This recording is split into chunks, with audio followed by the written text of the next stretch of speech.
Good day, everybody. This is Mark Anthony Williams here with So You Want to Be a Safety Professional.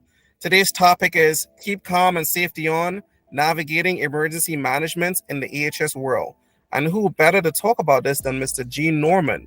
He is an experienced weather professional with over 25 years experience, and he's now representing a weather services company. So I figured he'd be the best person to tell us about emergency management when it comes to severe weather protocols. Hey, Gene, how you doing? I'm doing just fine, Mark Anthony. It's a pleasure to join you today. We connected first on LinkedIn, and I was really excited to learn that you're doing something like this. I don't know that there are many other podcasts aimed at EHS folks, so I'm really looking forward to sharing some information with you and learning more about your audience. Awesome. I'm glad to hear it. We're pioneers in this field, right? So my first question for you, Gene, is do you think that EHS professionals are adequately trained to handle large-scale emergencies and disasters? And if they're not, like, where are the gaps? Right. So in my role now, I provide a very specialized weather service, and a lot of my clients are EHS managers, safety directors, all across the country. And the common thing that I hear from them is that they don't have a good sense of when there is going to be a weather threat or what they should do. Is it actually for them? Is it just in their county? And so one of the issues that they have, of course, is just getting the right information and being fully aware. At the same time, a lot of people in this role really didn't get training specifically for emergency management. In fact, a lot of people, as you know, they have to draw up some kind of a response plan, and they're wearing many hats. I mean, EHS, just those initials, means environment, health, safety. So they're kind of spread out a little bit thin. Yeah, you're multi-hatter. Exactly. They have to wear lots of different hats. And at some point, somebody said, hey, you need to be responsible in case we have bad weather. And they kind of go, oh, what do I do? So they may not have the specialized training that they need to really be the best that they can be in this particular part of their role. And a lot of them focus on the day-to-day activities. And so when an emergency happens, well, they now have to spring into that disaster response mode, which again, exactly. And they just may not have a lot of experience doing that. And it would help to have a system that can tell me when I need to spring into action versus having to design the system as well as the protocols, right? Exactly. You need to have a reliable system, and you need to have a way to communicate with all of the key decision makers about what is your emergency response, what triggers what actions, right? For instance, we have clients who, when they get information that there's a watch in place, they put certain policies and procedures in place. Maybe they start staffing a break room with extra supplies in case they may have to be there for a while. All the things that people don't think about, the long-term consequence of some kind of emergency when it comes to weather. A lot of times we think we know what's going on, but it's in the after action that you then learn your most valuable lessons that you can take into the next situation. We do a post-mortem after the fact, but all of us can, we could complain about Tom Brady in the field and say, why did he make that pass? But we weren't on the field with him. Exactly. We weren't on the field with him. So I guess my next question is, given the increasing severity and frequency of climate-related disasters, is the EHS field adapting quickly enough in terms of technology, software? We're never going to talk about AI, right? Right. So I think that a lot of people have this perception about the weather that, well, these are one-off events, that we're experiencing. And when you look at it from a bigger perspective, they're not. The heat waves are lasting longer. I saw an interesting stat just the other day that, Phoenix, everyone's talking about this big heat wave going on in Phoenix, where the temperature's been over 110 degrees for, I don't know, 50, 60 days, however long it's been. But the point is that one detail that's left out in that is that the overnight low temperatures are now averaging 90, whereas they used to average 80. That's a big difference. And yeah, exactly. And then when you think about the flooding events that have been occurring around the country. So these are not just one-offs. They're sort of quote unquote the new normal. And Oh people boy. need to start thinking about, okay, what do we need to do differently than what we have been doing in terms Right. of knowing when to shut down, knowing when to shelter. Maybe Hmm. that's going to be a longer duration event. What kind of supplies do we need on hand? So Right. that they can be up to date with whatever's going on, because new standards and regulations are being adapted and are being proposed.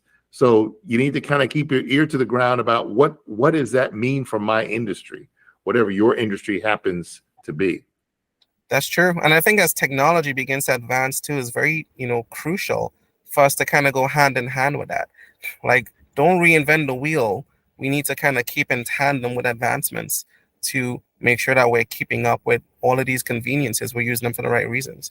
We're in an information age. So the sooner we can get the information, the faster we can react to it, or we can be proactive to it and design things to prevent these, disasters from being too terrible. Now, we can't control if a hurricane hits or storm or lightning, but Yeah. if I had that data sooner or I had warning sooner, I can most definitely put things in place to make sure that I have the least amount of consequences, right? Right. And in general, the foundational issue here is that people need to A, get information in a timely fashion, but B, they have to Mhm. understand what they're being told. And there's a lot of confusion when it comes to various weather terms. Right. So making sure that you're aware of what is a watch versus a warning versus an Right. outlook. That's a Um, good point. and when you look at that cone on TV when they say the hurricane's coming, do you understand Mhm. what does that mean? Does that Right. mean that if you're not in the cone, you can let your guard down? Right. Um, when you hear that there's a severe thunderstorm warning, do you think, oh, it's just thunder and lightning, it's not a big Yeah. deal, or do you That's true. realize that you could have 80-mile-an-hour winds? So we need a way to break the information down into almost digestible or understandable pieces. It's not just Yeah, about just getting that information right. I have to be able to understand the context of it.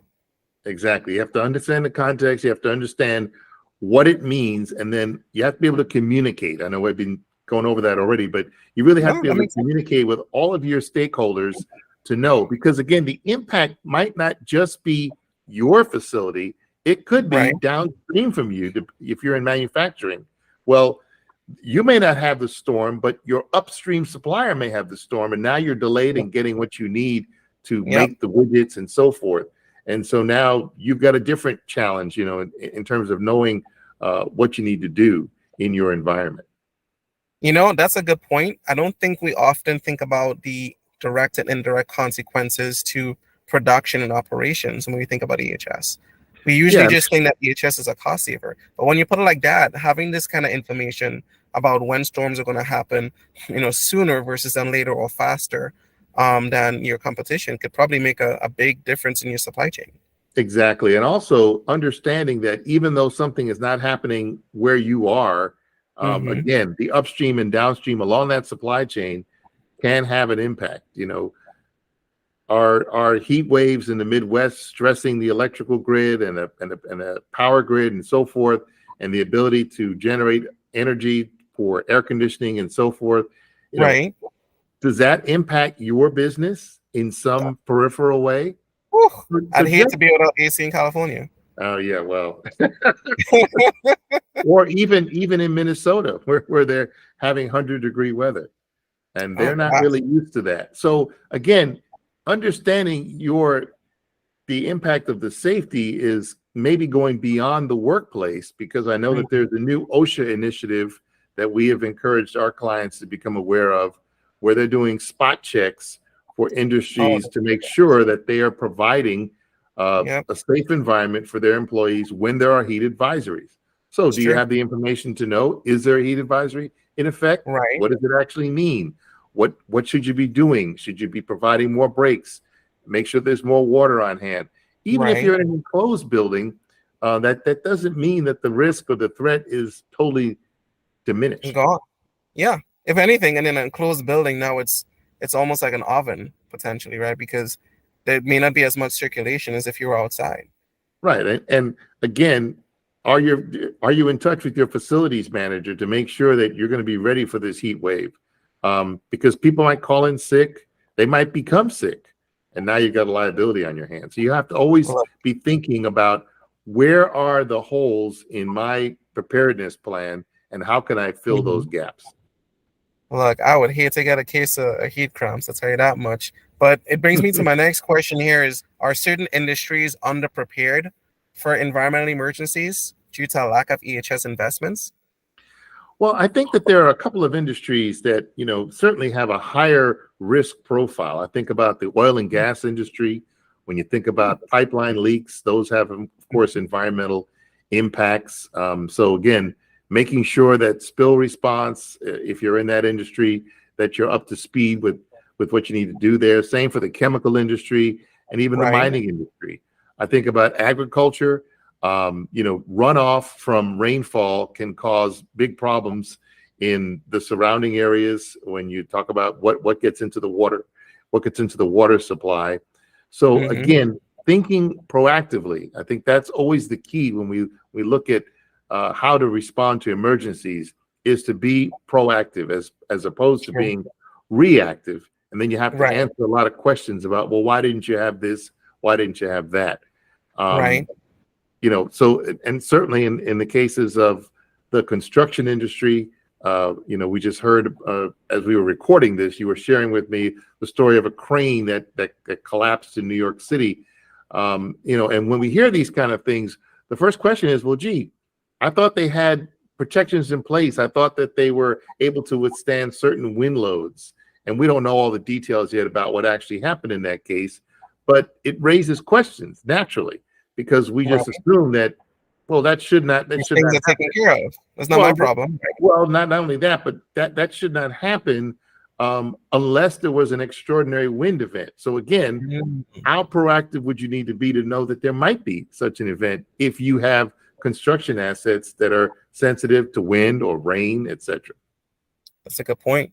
Gee, my last question here is, what role does EHS play in the aftermath of a disaster? Are there responsibilities that are, often overlooked? Yeah, I think that after after a disaster, being able to Mhm. do a adequate assessment and risk analysis is really key, because that will drive your response for the next incident, right? Sure. So having a way to quickly assess what happened, what failed, or what worked well.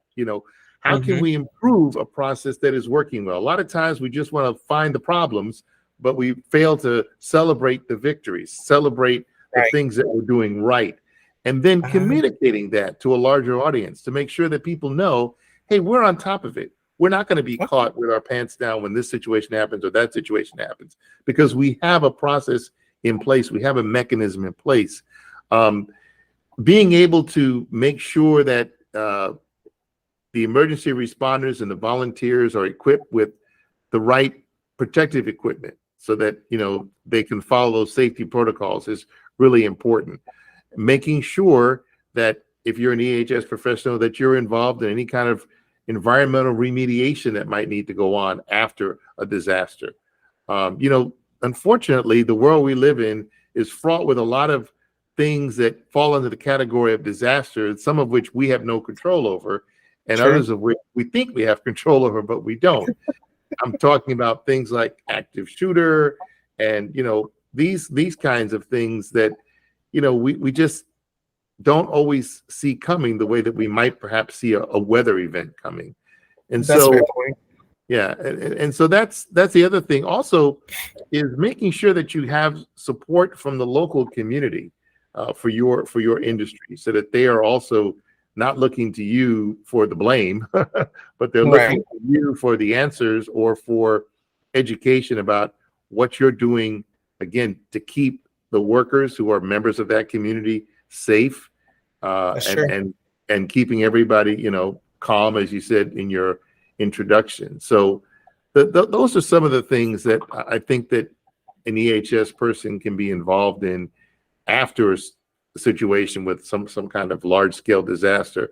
I think back to the unfortunate incident that happened in Kentucky at the end of 2021 with the candle factory that was damaged.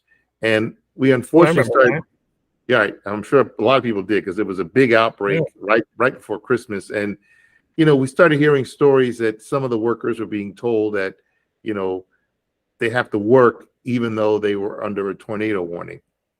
And Right. I don't know all the details of that particular situation, but just hearing reports like that is troubling. So you want to make sure you're out ahead of that information and making sure that you're being transparent about what is happening, transparent Hmm. to your community outreach, so that people don't perceive you as hiding information or not being Right. forthcoming, and that if you do need to change a policy, you change it. Transparency breeds trust, and Absolutely. trust helps keep people calm. Exactly. That That's makes perfect awesome. sense. Jeez. Well, Gene, any last words before we wrap up? I think this has been really informative, and I hope everyone is keeping in mind the way that having that information, especially weather services information, automating some of those processes for your triggers for emergencies, especially severe weather emergencies, is very important, very crucial. It makes your life a lot easier, and then you could really focus on protecting your people and being proactive, right? Right, and that's really the hallmark of what the company I represent, Weather Call, does. Is we give EHS managers, safety directors, facilities managers, people with that role and responsibility of safeguarding hundreds of lives in a building that doesn't have any windows. In most cases, giving them the proactive tools that they need to make sure that they know what to do, or that they know that a dangerous weather situation is unfolding. When you're in that building without windows, you're focused on your job, right? You Right. shouldn't be spending all of your time staring at your phone trying to figure out the colored Right. blobs and what they all mean. You really should be getting information that's targeted for you, that gives you the site-specific details that you need, and allows you to communicate effectively throughout your organization about what to do. And that's what we do at Weather Call. If you're interested, you can go to weathercallservices.com to learn more about how we help industry with our enterprise service. So it's been a pleasure talking to you today. And I really enjoy what you're doing and how you're reaching this audience, perhaps of unsung heroes. A lot of people don't think of the EHS manager as the hero, but he or she can be. Hey, just give me a little cape and I might fly away. All right, Gene. I really appreciate it, folks. Thank you for tuning in. We'll see you all next time. Until then, keep safe.